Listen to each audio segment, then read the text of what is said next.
کہتے اس طرح کچھ لوگوں کو تراویح میں اور نفل میں فرق چھوڑ دو، ان کی اپنی رائے تھی، لیکن امام مالک سے پوچھا گیا اور ابو درداء رضی اللہ عنہ کو بتایا گیا تو انہوں نے کہا میں کوئی حرج نہیں سمجھتا، میں نے اپنے بڑوں کو یہی دیکھا، مدینہ منورہ میں ہم لوگ یہی کرتے ہیں۔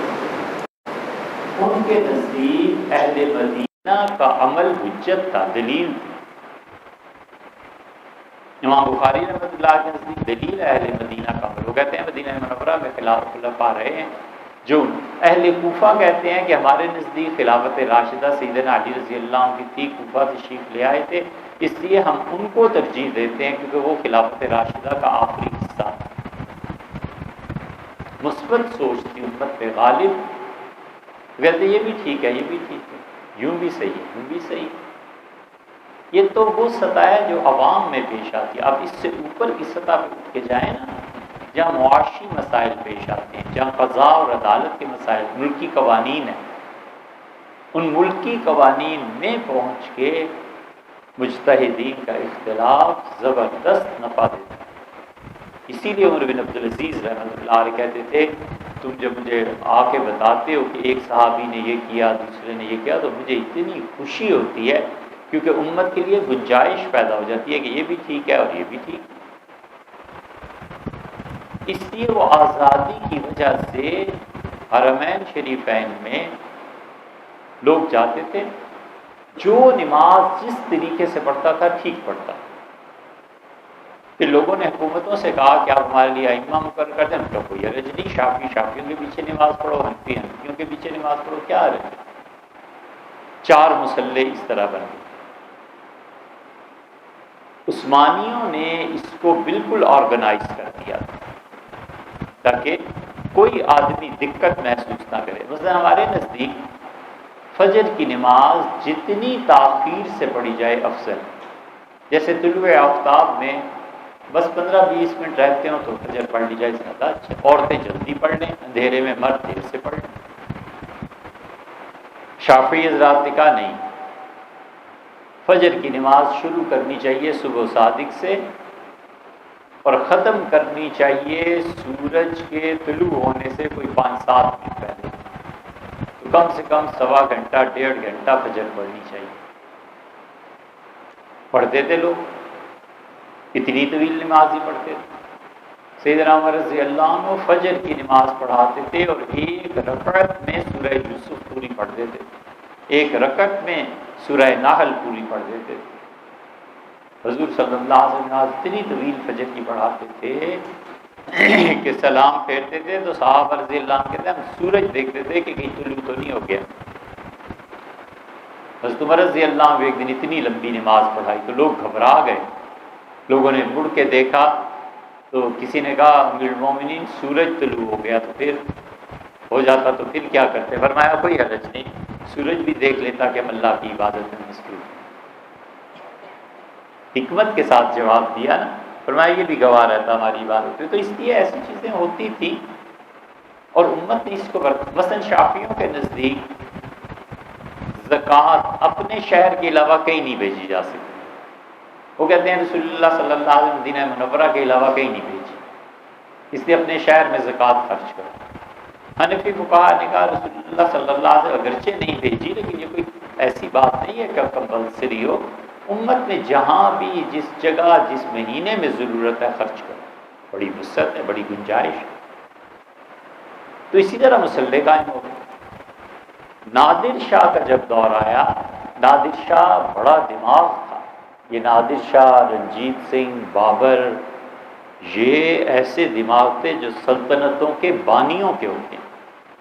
یہ تو سکھ نالائق نکلے، رنجیت سنگھ کی قدر نہیں کر سکے، وگرنہ رنجیت سنگھ نے جو حکومت بنائی تھی، آپ کو پتہ ہے انگریزوں سے سب سے آخر پہ پنجاب فتح ہوا ہے، انگریز نہیں فتح کر سکے۔ 1850 یا 51 میں جا کر انہوں نے کہیں پنجاب کو اپنے ساتھ شامل کیا ہے۔ یہ بڑا دماغ ہے۔ پنڈی، یہ جو کینٹ ہے، اس کینٹ میں سکھوں کی چھاونیاں تھیں۔ انگریزوں نے 1851 کی رپورٹ یہاں کے لکھی جب پتہ کیا کہ پنڈی کینٹ میں اس وقت جو مہر لگا کر چھوڑ دیے گئے ہیں شیر، وہ 50 شیر ہیں یا 52 ہیں، یہ فگر لکھی ہے انہوں نے. پنڈی میں اتنی یعنی جنگل ہوتے ہیں. تو نادر شاہ بڑا دماغ تھا. نادر شاہ نے خط لکھا خلافت عثمانیہ ترکوں، اور انہوں نے کہا ایران میں جو صفوی انقلاب آیا ہے اور ایران میں جبرن جو اہل السنہ کو مٹا دیا گیا ہے اور پہلی شیعہ سٹیٹ قائم ہو گئی ہے، ہمیں چاہیے کہ ایران کو 3 ٹکڑوں میں تقسیم کریں. ایران کو فتح کریں، ایک ٹکڑا ترک لے جائیں، ایک بلخ اور بخارا کے ساتھ جو مغلز کو ملتا ہے وہ لے جائیں، ایک ہم افغانستان میں شامل کر دیں گے، اور اگر ایران باقی رہا تو یہ قیامت تک کے لیے آپ اس خطے میں امن کے مسائل کو امن تباہ ہو جائے گا. یہ اس نے لکھا. خلافت عثمانیہ مان گئی، ان کا بالکل ٹھیک ہے، تم اگر اس پہ مغلوں کو راضی کر لو تو ہم بھی ساتھ. مغل زوال میں نادر شاہ ڈرتا تھا. خط لکھے اس نے کئی ایک، حتیٰ کہ لاہور آیا، صوبیدار سے ملا. اس نے کہا یار میں لاہور آ گیا ہوں، میرے خط کا جواب تک یہ مغل نہیں دیتے. اس نے کہا جی مغلوں نے کیا دینا ہے، جہاں شہزادے دن کو 12 بجے ظہر کے وقت سو کے اٹھتے ہوں، ساری رات پیتے پلاتے ہوں، وہ مغل نہیں رہے جو کبھی اورنگزیب کے زمانے. اسے پھر بھی ڈر تھا. جب دلی گیا ہے تو دلی سے یہ تجویز پیش کی. اس نے کہا یوں کرو، ایران کو تقسیم کر دیتے ہیں، اور یہ جو انقلاب جبر کی بنیاد پہ آیا ہے اسے ختم ہونا چاہیے. تو مغلوں نے آنا، جیسے کمزور سلطنتیں ہوتی ہیں، تو پھر اسے بتایا گیا کہ آپ واپس جا رہے ہیں اور کچھ سپاہی قتل ہو گیا. اس کا کوئی حرج نہیں، فوج میں ہو ہی جاتا ہے، ہمیں امن رکھنا ہے. اگلے دن رات کو افواہ اڑ گئی دلی میں کہ نادر شاہ چلا گیا. نادر شاہ نے جب دلی کی صورتحال مغلوں کی دیکھی تو اس سے کہا فوری طور پہ شہر کا کنٹرول سنبھالو، بدماش زیادہ ہیں، دھوکے باز زیادہ ہیں، ایسے نہ ہو کہ ہمیں مار دیں. تو فوج نے کنٹرول سنبھال لیا. افواہ اڑ گئی کہ نادر شاہ چلے گئے. تو مغلوں نے جو عام پبلک تھی انہیں مار دیا سپاہی کو. اگلے دن پھر نادر شاہ کو جب دکھایا گیا کہ یوں آپ کے سپاہی مارے گئے، یہ دیکھیں یہ دیکھیں، یہ لاشیں یہ لاشیں، اس نے کہا انہیں بھی مارو. اس پہ وہ قتل عام ہوا تھا دلی. پھر اس نے دوسری تجویز پیش کی عثمانی سلطنت. اس نے کہا اگر ہم نہیں ایران کو ضم کر سکتے نا تو آپ پھر 5واں مسلح بھی بچھا دیں. جو علماء شیعہ کے کفر کے قائل نہیں ہیں ان کی خاطر اب 5واں مسلح بھی بچھا دیں، سب کو ایک جگہ جمع کر دیں، وگرنہ آئندہ آنے والے حالات ہمارے لیے بڑی مشکل پیش آئے. یہ 5ویں مسلح کا ذکر ہم نے تو اس میں پڑھا تھا انڈیا آفس لائبریری میں.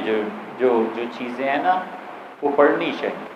اب وہ برٹش لائبریری ہو گئی ہے.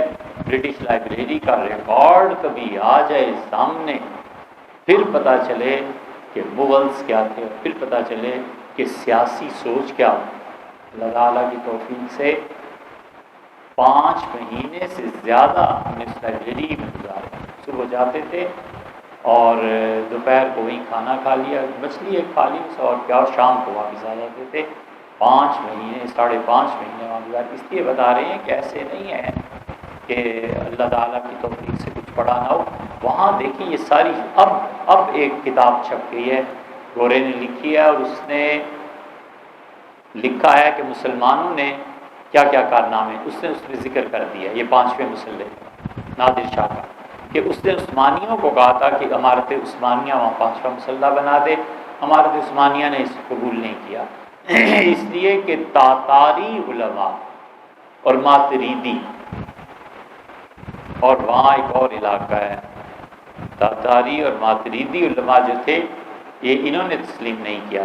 کا بس 4 مسلح کافی ہیں. یہ ہے اس کی مختصر سی تاریخ. لیکن اس کے بعد جب محمد بن عبد الوہاب کا انقلاب آیا تو انہوں نے سارے مسلح ختم کر کے صرف حنبلی مسلح اپنا رکھا، اور انہوں نے یہ طے کیا کہ وہابیت کو ہم دنیا میں پھیلائیں گے. پچھلے 1200 سال سے جو آزادی لوگوں کی مذہبی ہوتی تھی اسے انہوں نے چھین لیا. اس مذہبی جبر اور تسلط کا نتیجہ یہ ہے کہ آپ سعودیز کا نصاب منگوائیں، کبھی اپنے بچوں کو پڑھائیں، وہ تلقین کرتے ہیں کہ یہ عقیدہ رکھو کہ رسول اللہ صلی اللہ علیہ وسلم کے والدین کافر تھے، جہنمی، معاذ اللہ۔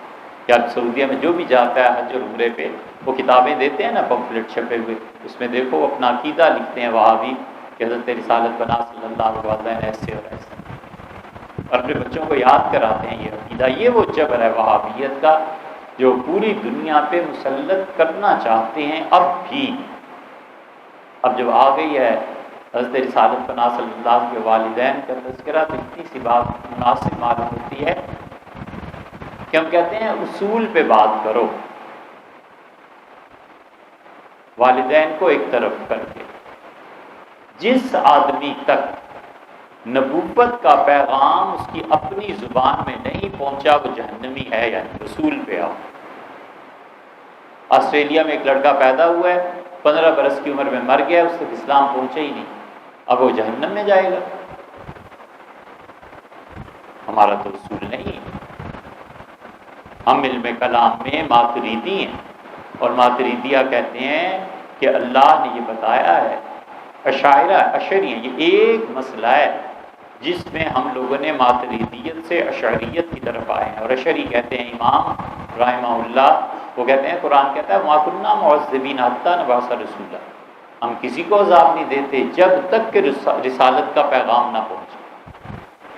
اللہ ایک جگہ کہتا ہے ہم نے انبیاء علیہ السلام کو اس لیے بھیجا ہے کہ قیامت میں تم، اللہ کہتا ہے میرے مفہوم اس کے کہ میرے خلاف اٹھ کے کھڑے نہ ہو جانا کہ اللہ تیرا تو رسول ہی نہیں آیا۔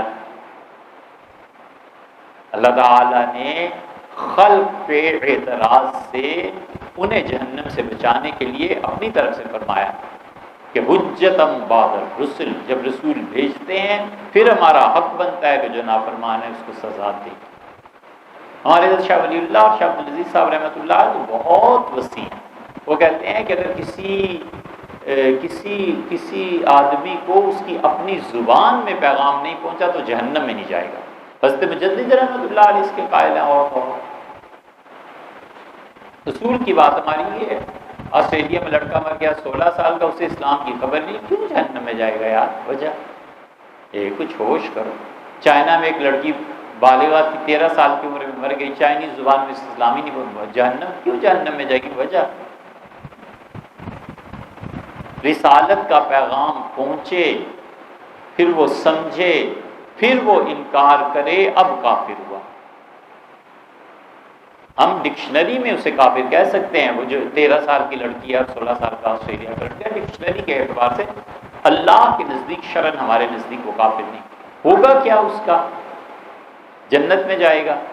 اس پہ ہمارے علماء کا اختلاف، کچھ کہتے ہیں جائے گا، کچھ کہتے ہیں نہیں مٹی میں ملا دیے جائیں گے، کچھ کہتے ہیں اگر اس نے انسانی حقوق میں گڑبڑ کیا ہے تو خدا اس سے حساب لے گا، اس کے بعد ختم۔ لیکن سب متفق ہے کہ جہنم میں نہیں جائے گا۔ اور تم یہ کہتے ہو کہ جس تک رسالت کا پیغام نہیں پہنچا وہ بھی جہنم میں جائے گا، وہابی یہ کہتے ہیں۔ اس لیے ہم کہتے ہیں کہ حضرت رسالت پناہ صلی اللہ علیہ وسلم سے اوپر کی طرف چلیے اور جتن کیجئے، پہنچیے سیدنا مسیح علیہ السلام تک، تو یہ درمیان کا 600 سال کا عرصہ بنتا ہے۔ 623 ہجری میں حضرت رسالت مآب صلی اللہ علیہ وسلم 610 ہجری میں غالب ہے، بس 600 سال کا بنتا ہے عرصہ۔ اس 650 سال میں کوئی نبی نہیں آیا، اور جتنے بھی لوگ دنیا میں مرے ہیں جن تک نبوت کا پیغام نہیں پہنچا، کیسے کہہ سکتے ہیں کہ اربوں اور کروڑوں آدمی جہنم کی نظر ہو گئے؟ پیغام ہی نہیں پہنچا۔ پیغام نہ پہنچنے کا یہ حال تھا کہ سیدنا عمر رضی اللہ عنہ کے سسر، اور یہ عشرہ مبشرہ میں جو حضرت سعید رضی اللہ عنہ آتے ہیں، ان کے والد زید اپنی ہتھیلیاں، ہم ایسے سجدہ کرتے ہیں الٹی ہتھیلیاں رکھتے تھے بیت اللہ میں، سجدے میں گر جاتے تھے، روتے تھے، کہتے تھے اے رب تیرے تک پہنچنے کی راہ تیری قسم ہے، اگر آگ کا سمندر تیرے اور میرے درمیان ہوتا میں کود پڑتا تجھ تک پہنچتا۔ روتے تھے، کہتے تھے اللہ کہاں، اللہ تیری راہ کدھر ہے؟ ایک دن حضرت اقدس صلی اللہ علیہ وسلم سے ملاقات ہو رہی ہے. حضور صلی اللہ علیہ وسلم اس سفر پہ جا رہے تھے نبوت سے پہلے. تو آپ نے کہا چچا کھانا کھا لیں. تو اس نے کہا میرے بھتیجے کھولو. کھانا جب کھولا تو گوشت پکا ہوا تھا. کہنے لگے اگر بتوں کے نام پہ گوشت ہے تو میں کبھی نہیں کھاتا. حضور صلی اللہ علیہ وسلم نہیں، بتوں کے نام پہ میری بیوی نے نہیں پکایا. حضرت خدیجہ رضی اللہ عنہا پھر کھانا کھایا. اللہ کی راہ کی اتنی جستجو اور کوشش تھی. انتقال کر گئے. حضور صلی اللہ علیہ وسلم 35 برس کے تھے. ورقہ بن نوفل جس کے پاس آپ حضرت خدیجہ رضی اللہ عنہا لے گئی تھی، انہوں نے کہا لیتنی حیّن، کاش محمد صلی اللہ علیہ وسلم زندہ ہوتا. جب تیری قوم تجھے مکہ سے نکالے گی تو مجبور ہو جائے گا. آپ کو بڑی حیرت ہوئی. اپنا وہ مخرج ہی ہے، مجھے نکالیں گے مکہ والے کیوں؟ اس نے کہا حاضر الناموس الذی نزل اللہ علیہ موسیٰ، یہ وہی فرشتہ ہے جو موسیٰ علیہ السلام کے پاس آیا تھا، اور جب بھی یہ فرشتہ کسی پہ وحی لے کے آتا ہے قوم اس کی دشمن ہو جاتی ہے، وغیرہ وغیرہ. ان دونوں کے بارے میں رسول اللہ صلی اللہ علیہ وسلم سے پوچھا گیا. زید کے بارے میں تو سعید رضی اللہ عنہ پوچھا کہ میرے والد کا کیا ہوا، آپ کی نبوت سے پہلے وہ چلے گئے. آپ نے کہا کل بتاؤں گا. اگلے دن آپ نے فرمایا میں نے ان دونوں کو جنت میں دیکھا ہے، سفید لباس میں ٹہل رہے تھے.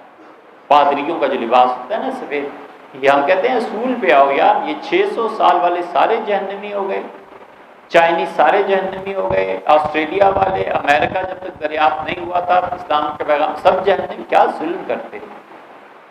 ہم کہتے ہیں حضور اقدس صلی اللہ علیہ وسلم کے والدین بھی انہی میں تھے جن تک پیغام رسالت نہیں پہنچا تھا. اب ان کے ساتھ جہنم میں تو جائیں گے نہیں. آگے کیا ہوگا اللہ پہ چھوڑ، اللہ جانتا ہے کیا ہوگا. یہ کہتے ہیں نہیں جہنمی. یہ جو وہابیت پوری دنیا پہ مسلط کرنے کی تیل کی دولت کے ذریعے ہے نا، یہ اس کا شاخسانہ ہے کہ انہوں نے سب ختم کر دیا. صحابہ کرام رضی اللہ عنہ کے مزار برباد کر دیے، جگہیں توڑ دی، تاریخ پوری ختم کر دی. حضرت رسالت پناہ صلی اللہ علیہ وسلم نے ایک جگہ نماز پڑھی تھی. پچھلی مرتبہ جب مدینہ منورہ گئے تو ہم نے دیکھ کے افسوس ہوا، وہاں پہ ٹائروں والے کی دکان ہے، اور دکان ہے کون کہہ سکتا ہے کہ یہاں حضرت نے نماز پڑھی تھی، اس جگہ کو نہیں چھیڑنا چاہیے تھا. مٹا دیے سب. حضور اقدس صلی اللہ علیہ وسلم تلواریں کہاں گئی؟ عثمانیوں نے حضرت رسالت پناہ صلی اللہ علیہ وسلم کی قبر مبارک کو سجانے کے لیے ہیرے، عثمانی امیر جب پہلی مرتبہ مدینہ منورہ میں آئے ہیں تو انہوں نے کہا جوہریوں کو بلاؤ.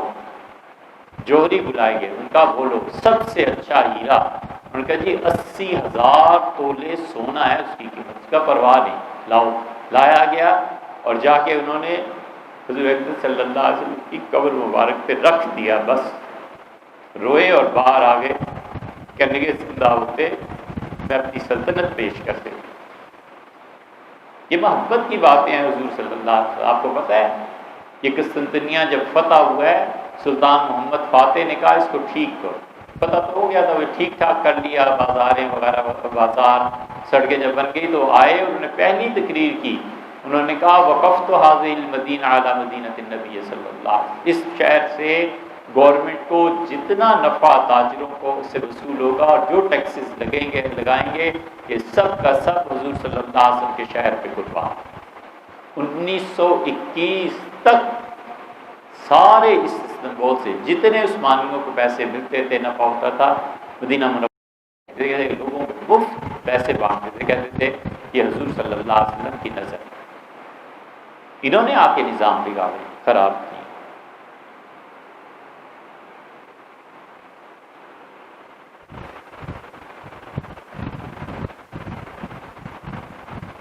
بھیا روزے کا مسئلہ فقہا نے لکھا ہے کہ سب کو سمجھنا چاہیے. 11 مہینے جو نوکری کرتے ہیں انہیں چاہیے کہ اس میں سے اتنا بچا لیں کہ وہ 1 مہینہ کام نہ کریں تو ان کو کفایت کر جائے.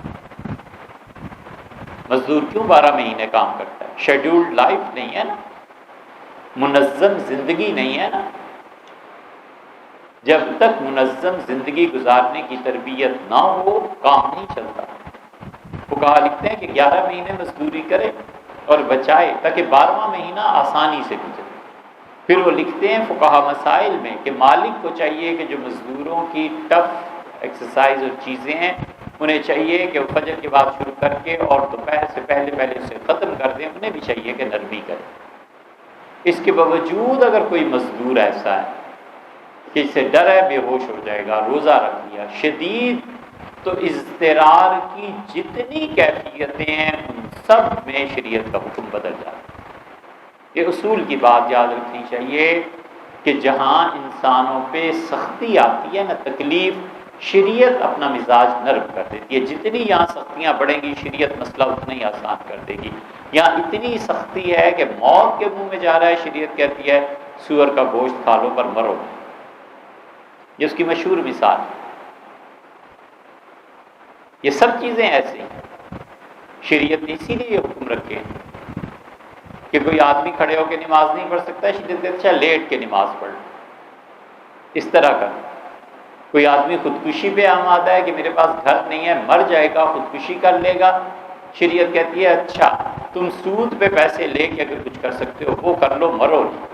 جہاں جہاں اضطرار کی کیفیت پیش آتی ہے شریعت اپنا حکم بدل دیتی ہے۔ اس شخص کو ڈر ہے کہ معاذ اللہ استغفر اللہ وہ بدکاری میں پڑ جائے گا، شریعت کہتی ہے اس سے پہلے کہ جو مرحلے ہیں وہ تمہارے لیے درست ہیں۔ یہ درست نہیں ہے کہ تم ڈائریکٹ جا کے کسی غلط جگہ پہ تعلق کا۔ بالکل اسی طرح یہ بھی مسئلہ ہے، مزدور مرتا ہے جون جولائی کی گرمی میں، بے ہوش ہوتا ہے، شریعت کہتی ہے روزہ توڑ لے، اس کی قضا کرے۔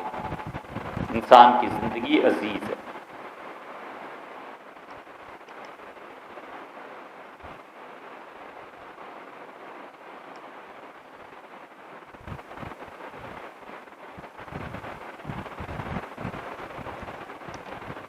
اے بھیا یہ جس نے بھی سوال لکھا ہے نا، یہ ضرور پٹوانے کا ارادہ فرمایا ہے۔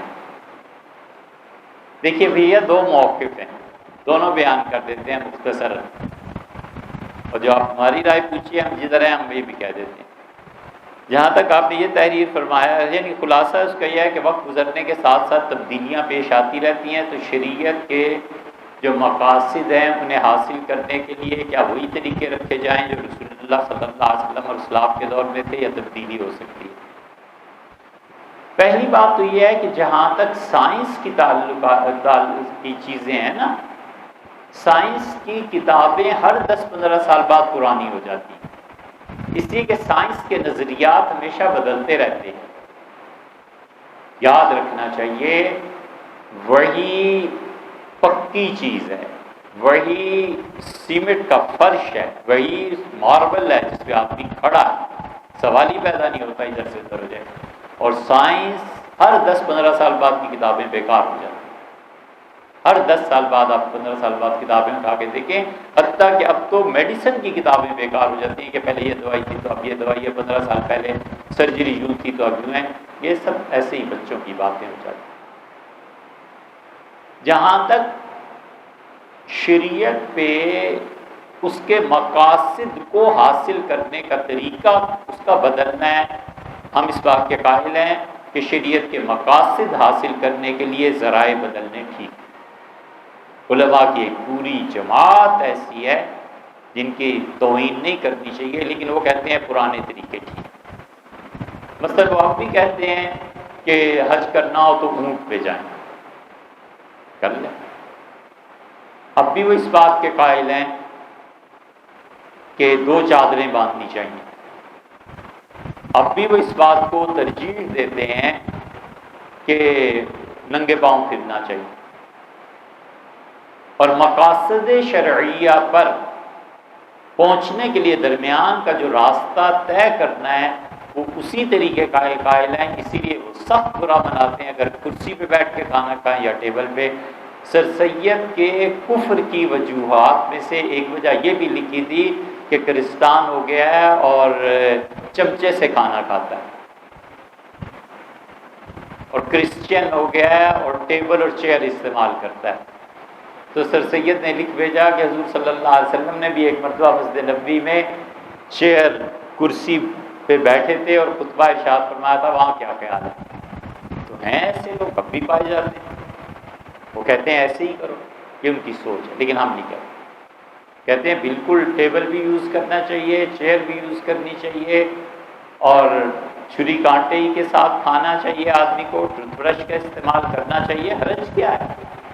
شریعت نے جو مقاصد متعین کیے ہیں ان تک پہنچنے کا ذریعہ اگر شریعت کے کسی نص سے نہیں ٹکراتا تو جائز، اصول کی بات، شریعت کے منصوص ہونے سے ٹکرائے گا ہم بھی اس کے قائل نہیں۔ مثلا ایک آدمی کہتا ہے کہ ہمارے زمانے میں مسجدیں کم ہیں تو لہٰذا جوئے خانے قائم کیے جائیں اور جوئے کے پیسے سے ہم مسجدیں بنائیں گے، مدارس بنائیں گے۔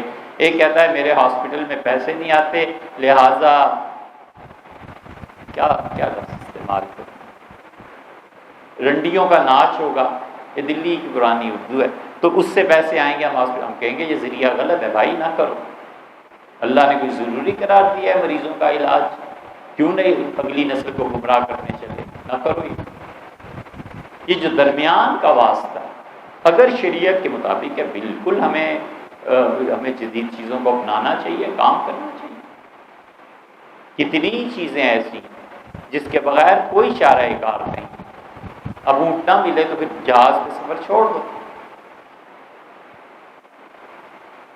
خط لکھوانا ہے مریدوں کو، اب 100 مرید بیٹھے ہوئے ہیں، حضرت فرما رہے ہیں 100 خط لکھے جائے، ایک لکھ کے اگر فوٹو کاپیئر کا استعمال ہے، فوٹو کاپی آپ یوز کر لیں، آپ ہمارا میلوڈی بھیج دیں، یہیں سے فوٹو کاپی کرا لیں۔ وہ کہتے ہیں نہیں فوٹو کاپیئر درست نہیں ہے، پرانی سیاہی، پرانی قلم دوات، یہ سب چیزیں ایسی ہیں جو بہت زیادہ پیچھے رہ جانے کا سبب ہے، اور مسئلہ کوئی اتنا بڑا نہیں ہوتا، 20-30 سال گزرتے ہیں تو وہی جو ادھر کھڑے تھے پھر ادھر آ جاتے ہیں۔ 50-60 سال پہلے کسی نے لکھ دیا تھا کہ ٹی وی کا استعمال اگر اسلام کے لیے کیا جائے تو جائز ہے۔ اوہو، اتنے لتے لیے اس وقت کے مولوی صاحبان نے، پورا مغربی پاکستان دینی قیادت اٹھ کھڑی ہوئی، یہ گمراہی ہے، یہ فلموں کا راستہ ہے، یہ ہے وہ ہے۔ سن 50 کی یہ بات ہے، تو اب 70 سال 67 سال کے بعد کیا ہوا؟ وہ سارے ہی جاتے ہیں، ان کے بیٹے بھی جاتے ہیں، اولادیں بھی جاتے ہیں۔ لیکن یہ جو 2-4 چیزیں کوئی حرام رہ گئی ہیں نا یار، انہیں رہنے دینا، یہ نہ ہو کہ ہماری اگلی نسل کے یہ بھی جائے۔ پینٹ پہننا، دمشق کے علماء نے ارتداد کا فتویٰ لکھا، تو کوئی پہنے کا پینٹ تو مرتد ہو جائے گا۔ ایسے ہی یاد آیا، ہم دمشق بارہا گئے، حتیٰ کہ پوچھا وہاں کے علماء سے کہ کوئی رہ گیا ہے اس شہر میں جو پرانا لباس پہنتا ہو، ہر کوئی پینٹ شرٹ پہنتا ہے، ان کا کوئی نہیں رہ گیا۔ کہیں کوئی نظر آئے تو سمجھنا کسی گاؤں سے آیا۔ تہران ابھی رمضان سے پہلے جانا ہوا، تہران میں ایک مرد و عورت ایسا نہیں ملا جس نے ایرانیوں کا لباس پہنا ہو جو کتابوں میں آتا تھا، جو نادر شاہ وغیرہ کے زمانے میں پہنتے۔ ہم پوچھا میاں کوئی رہ گیا ہے؟ انہوں نے کہا کوئی نہیں، کوئی مرد و عورت نہیں، سب جینز اور سب پینٹس اور سب وہی، عورتیں اوپر جو بھی اوڑھ لیتی ہیں چادر ادھر اوڑھ لیتی جو بھی، لیکن لڑکے ایسے ہی، مرد ایسے ہی ہیں سارے۔ ہم نے کہا کوئی ایک ان کا ہم نے تو اب دیکھا ہی نہیں۔ فرانس کا وہ اثر پڑا ہے، تہذیبیں بدلتی ہیں، تسلط، غلبہ، ثقافت، تعلیم تہذیب کو جنم دیتی ہے۔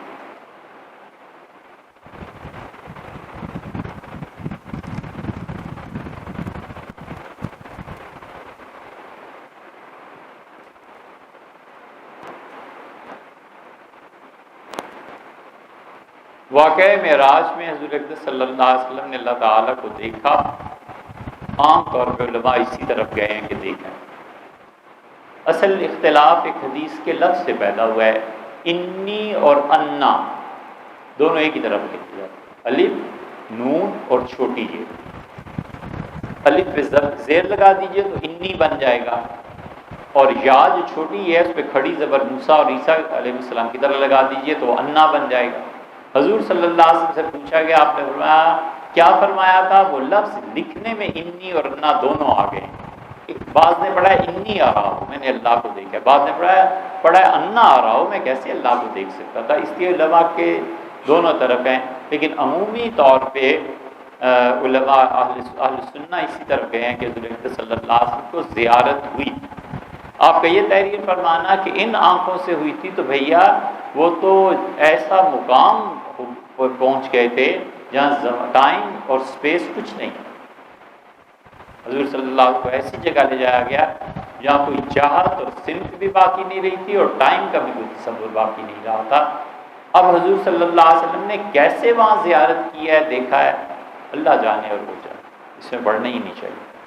حضور صلی اللہ علیہ وسلم نے فرمایا، ترمذی کی روایت میں آتا ہے کہ میں جب پہنچا تو اللہ تعالیٰ نے مجھ سے کہا کہ فیما یختصم بالملأ الاعلیٰ،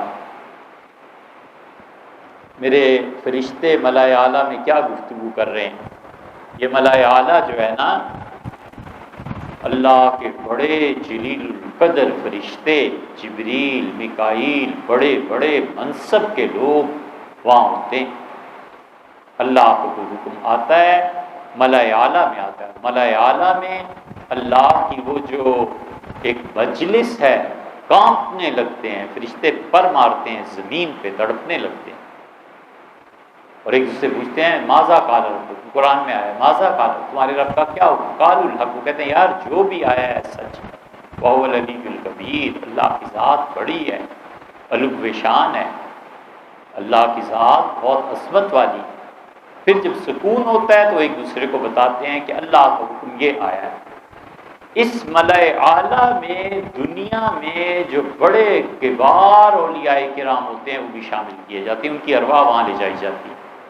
اللہ کا قرب انتہائی درجے کا ان روحوں کو ملتا ہے، اس لیے جب وہ روحیں کوئی حکم سنتی ہیں، سکون میں آتی ہیں، تو دنیا میں اپنے چاہنے والوں کو جا کر خواب میں بتا دیتی ہیں کہ یہ چیز ہونے والی ہے، یہ حکومت تبدیل ہو جائے گی، تمہارے چیف کی اب چھٹی ہونے والی ہے، جنازہ پڑھ دو فلاں پارٹی کا۔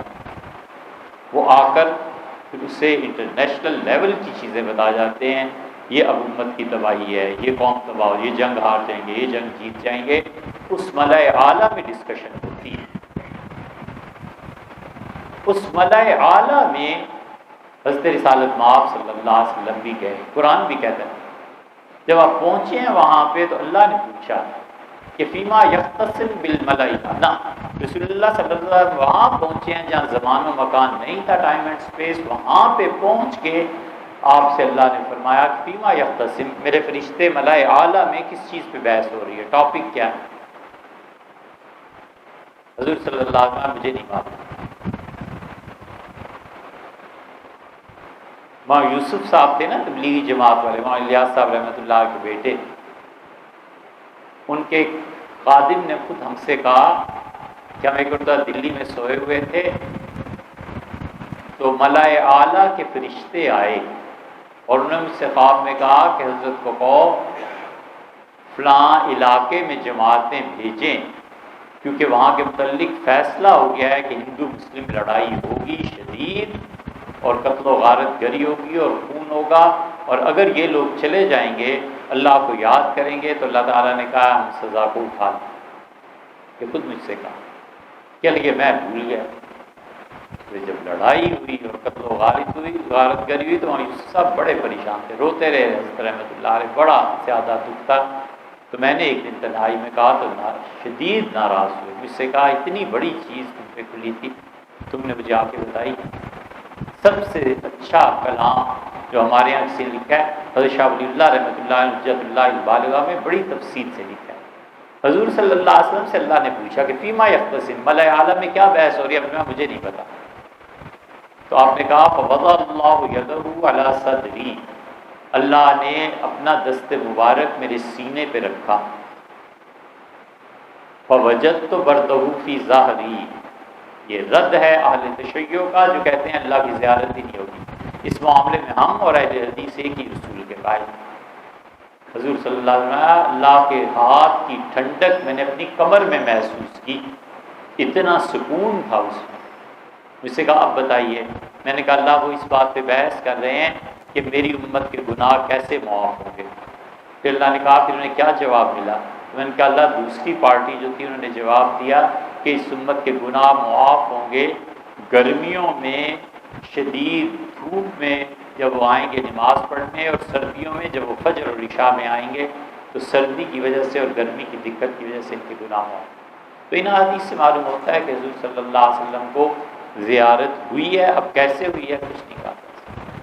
دوسری بات جو آپ نے لکھی ہے کہ ایک بوڑھی عورت کا سامان حضور صلی اللہ علیہ وسلم کمر پہ لے کے اس عورت کو ہجرت کر کے کہیں چھوڑنے کے، سب جھوٹ ہے، سب جھوٹ ہے۔ یہ طے کیوں نہیں ٹھیک کیا، کونے برابر نہیں کیے؟ حضور اقدس صلی اللہ علیہ وسلم پہ بے شمار جھوٹ ہیں۔ یہ پڑھتے ہیں نا التحیات للہ والصلوات والطیبات۔ معراج میں حضور صلی اللہ علیہ وسلم گئے، اللہ نے پوچھا کیا لائے ہیں، تو ہم نے اتنا پڑھا، پھر آگے سے اللہ نے جواب دیا کہ اشہد ان لا الہ الا اللہ، پتہ نہیں وہ جو پوری سب جھوٹ پہ مبنی ہے۔ ہم نے کئی ایک سے کہا کہ یہ جو بھی مکالمہ ہوا اللہ اور رسول صلی اللہ علیہ وسلم علیہ وعلی عباد اللہ الصالحین، یہ جو جھوٹ بکتے رہتے ہو، آخر کسی صحابی نہیں سنا ہوگا نا رسول اللہ صلی اللہ علیہ وسلم معراج سے آگے بیان کیا ہوگا، یہ ہے کسی کتاب، مجھے دکھاؤ تو صحیح یار، کچھ بھی کچھ نہیں۔ اتنا جھوٹ ظالموں نے شامل کر دیا ہے کہ اب ہمارے یہاں بعض لوگ، ہم تو مطعون کرتے تھے اہل تشیع کو کہ جناب والا آپ کی کتابوں میں بہت جھوٹی روایات ہیں، اب ہمارے یہاں ایسے ایسے واعظ اور مولوی پیدا ہو گئے ہیں جو حضور صلی اللہ علیہ وسلم پہ ریکارڈ جھوٹ بولتے ہیں۔ کوئی 10-12 تقریریں ان کی سن لو، حدیث میں یہ آیا حدیث لکھ لو اور ان سے پوچھو حضرت یہ کہاں ہے، فلاں سے سنا، کیا کس سے سنا ہے؟ ہر کسی مستند عالم دین کا بتاؤ انہوں نے کہاں سے سن لیا ہے، وہ کسی کتاب کا حوالہ دیں گے نا۔ اصل خرابی کیا ہے؟ وہ یہ کہ ہم نے پڑھنا ہے۔ ہم اتنے نالائق ہیں کہ دن میں 200 صفحے بھی نہیں پڑھتے۔ سورہ بقرہ کا آخری رکوع صحیح حدیث میں ہے، حضور صلی اللہ علیہ وسلم 3 چیزیں جو مجھے معراج میں دی گئی، آپ نے کہا 5 نمازیں، اس سے پہلے مسلمان 2 نمازیں پڑھا کرتے تھے، آپ نے کہا 5 نمازیں اللہ نے مجھے عنایت فرمائی، 50 تھی۔ فرمایا میں جب واپس چلا تو ایک آدمی ایک کوئی زور زور سے بول رہا تھا، اللہ کہتا ہے اتنے ادب کا مقام تھا کہ ما زاغ البصر، نبی صلی اللہ علیہ وسلم اپنے راستے سے ادھر ادھر دیکھ نہیں سکتے۔ کبھی کوئی چیف وزیر اعظم کے ساتھ جائے نا تو جتنے رسپیکٹفلی لوگ چلتے ہیں، اللہ نے بیان کیا کہ نبی صلی اللہ علیہ وسلم ما زاغ البصر وما طغى، ان کی نگاہ اپنی جگہ سے نہیں ہٹ سکی، اتنا احترام غالب تھا۔ وہاں ایک آدمی کی آواز اونچی اونچی، حضور صلی اللہ علیہ وسلم جبریل سے پوچھا یہ کون ہے، اللہ کی بارگاہ میں اتنا اونچا بول رہا ہے؟ تو انہوں نے کہا یہ موسیٰ علیہ السلام ہے۔ اللہ کو پتہ ہے کہ ان کے مزاج میں حدت ہے، سختی ہے، غصہ ہے، تو اللہ نے کہا کہ میں نے معاف کیا، موسیٰ تو بولتا رہا کر، یہ محبت ہے نا۔ تو میں نے جبریل سے پوچھا یہ کیا کہہ رہے ہیں، کیا کہہ رہے ہیں؟ تو انہوں نے کہا یہ کہہ رہے ہیں کہ ایک آدمی میرے بعد آیا اور اللہ اس کی نبوت آپ نے مجھ سے بڑھا دی اور اس کی امت میری امت سے بھی زیادہ چلی گئی، آپ نے کیا کیا ہے؟ تو رسول اللہ صلی اللہ علیہ وسلم نے فرمایا میں نے سوچا کہ موسیٰ علیہ السلام کے پاس جاؤں گا اور میں کہوں گا کہ آپ کی امت کی بے وقوفی ناقدری وہ تھی، باقی آپ کسی سے کم تھوڑے ہی ہیں، انہیں تسلی دینے کے لیے۔ لیکن جب میں پہنچا تو انہوں نے کہا سنائیے کیا ملا ہے، میں نے کہا 50 نمازیں، انہوں نے کہا جلدی جائیے درخواست کیجیے، پھر کم ہوتی رہی، پھر آخری مرتبہ 5، تو انہوں نے کہا جائیے اور بھی کم کرائیے۔ تو میں نے کہا اب شرم آتی ہے، حیا آتی ہے۔ ان کا میری امت نے 2 پڑھ کے نہیں دی، آپ کی امت 5 کیسے پڑھے گی؟ یہودیوں نے 2 نہیں پڑھی۔ تو میں نے کہا موسیٰ علیہ السلام سے حیا آتی ہے۔ دوسری چیز رسول اللہ صلی اللہ علیہ وسلم نے سورہ بقرہ کا آخری رکوع مجھے اللہ نے دیا اور مجھ سے فرمایا کہ جو شخص رات کو سونے سے پہلے پڑھے گا یہ رکوع آخری، اس کے لیے ساری رات کی عبادت کا ثواب ہوگا۔ اور تیسری چیز مجھ سے کہا کہ آپ کی امت میں اگر کسی نے شرک پہ نہیں نہ مرا تو بالآخر اسے جنت میں لے جائے۔ یہ 3 چیزیں تو صحیح حدیث سے ثابت۔ ایسے ہی حدیثیں ہم کہتے ہیں پڑھتے نہیں نا، مطالعہ نہیں کرتے، جب مطالعہ نہیں کریں گے حدیث کا تو پھر جھوٹ۔ ہم کہتے ہیں اگر تمہارا مذہب انہی جھوٹی روایات کی بنیاد پہ قائم ہے تو اس جھوٹے مذہب کی ضرورت ہی کیا ہے یار، چھوڑو اسے۔ ہم کوئی محتاج ہیں جھوٹی روایت؟ میں اپنی بیٹی کا نام عائشہ تبدیل کر کے خدیجہ رکھنا چاہتا ہوں، رکھ دیجیے۔ عائشہ کی بجائے اگر فائزہ کر دیں تو کیسا رہے گا؟ کامیاب، کامران، جیتی ہوئی، باقی آپ کی بس۔ لا حول ولا قوة الا باللہ۔ غیر ہمارے حنفی فقہا کے نزدیک غیر محرم عورت ہو یا عورت محرم ہو، ہاتھ بھی لگا لے تو بھی وضو نہیں ٹوٹتا۔ ہاتھ لگانا جائز تھا یا ناجائز تھا یہ ایک الگ بحث ہے، لیکن عورت کو دیکھنا تو درکنار، اس کو ہاتھ بھی لگا لے چھو بھی لے تو وضو نہیں ٹوٹتا۔ یہ صرف وہابیوں کا مسلک ایسا ہے اور اہل حدیث کا کہ عورت کو اگر ہاتھ لگ گیا وضو ٹوٹ گیا۔ ہم حرم شریف میں پہلی مرتبہ حاضر ہوئے تو وہاں تھے کچھ ایسے ہی اور طواف ہو رہا تھا، انہیں پتہ نہیں کیا ایسی خرابی ہمیں نظر آئی، بحث شروع کر دی۔ تو ہم نے کہا شاید کہ ساری احادیث پہ اگر عمل ایسے ہی کرنا ہے، صرف دیکھ کے نا، پڑھ کے اور عقل سمجھ سے کوئی کام نہیں لینا، تو جتنی طواف میں عورتیں ہیں اور مرد ہیں ایک دوسرے کو چھو رہے ہیں، سب کا وضو ٹوٹ گیا۔ وہ شافعی مسلک کا مصری تھا، چپ ہو گیا۔ پھر مجھے کہنے لگا جب حرم میں داخل ہوتے ہیں تو امام شافعی تو اس دروازے پہ چھوڑ